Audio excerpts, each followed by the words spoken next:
یہ ریڈیو صدا حریت جموں کشمیر ہے، پیش خدمت ہے خصوصی اپڈیٹ۔ بھارتی وزیر خارجہ ایس جے شنکر کا پاکستان کے خلاف سازشوں کا اعتراف کے بعد ایف اے ٹی ایف کی جانبداری بھی کسی دے چھپی نہیں رہی، جس نے صرف بھارتی سازشوں اور ایجنڈا کے تحت پاکستان نہ گرے لسٹ میں رکھے ہوئے ہے۔ اس سے یہ گل بھی ثابت ہوئی ہے کہ ایف اے ٹی ایف کی طرف سے عمل درآمد کے واسطے پاکستان نہ دیتا گیا 27 نکات محض بھارتی خوشنودی کے واسطے تھا۔ یہ گل ایک بار پھر سچ ثابت ہو گئی ہے کہ بھارت اس خطہ میں منفی سرگرمی جاری رکھے ہوئے ہے اور نہیں چاہتو کہ امن قائم ہے۔ حقیقت یہ ہے کہ بھارت کافی عرصہ دے بین الاقوامی فورما نہ اپنا منفی مقاصد کے واسطے استعمال کرتا آ رہی ہے، جس کو واحد مقصد پاکستان کے خلاف محض آرائی اور دنیا میں اس نہ بدنام کرنا ہے۔ اس کے علاوہ بھارتی حکومت بین الاقوامی ادارہ نہ لابنگ کے ذریعے استعمال کر گئے، گویا ان اداروں کی حیثیت نہ بھی خراب کر رہی ہے۔ بھارت ایک طرف تو دنیا نہ یہ گل کہہ رہی ہے کہ وہ ایک ذمہ دار ملک ہے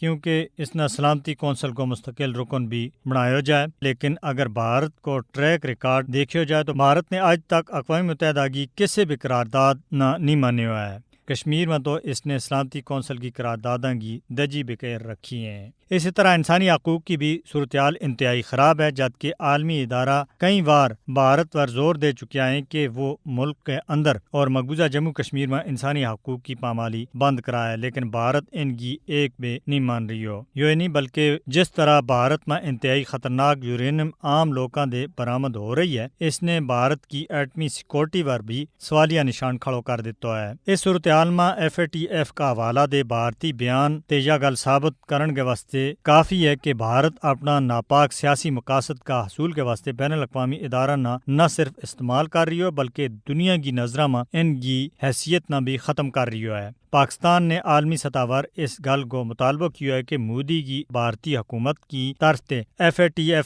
نہ پاکستان کے خلاف استعمال کرن کی تحقیقات کی جائے، جبکہ اس گل کی بھی ضرورت ہے کہ اس طرح کا ادارہ دے بھارتی مداخلت ختم کی جائے اور اس نہ جواب دہ بناؤن کے واسطے اس کے خلاف تادیبی اقدامات کیا جائیں تاکہ آئندہ وہ کسی ملک کے خلاف اس طرح کی حرکت نہ کر سکیں۔ بھارت نہ یہ گل بھی یاد رکھنی چاہیے کہ پاکستان کے خلاف اپنا ناپاک مقاصد میں وہ کدے بھی کامیاب نہیں ہو سکتا۔ خصوصی اپڈیٹ ختم ہوئی۔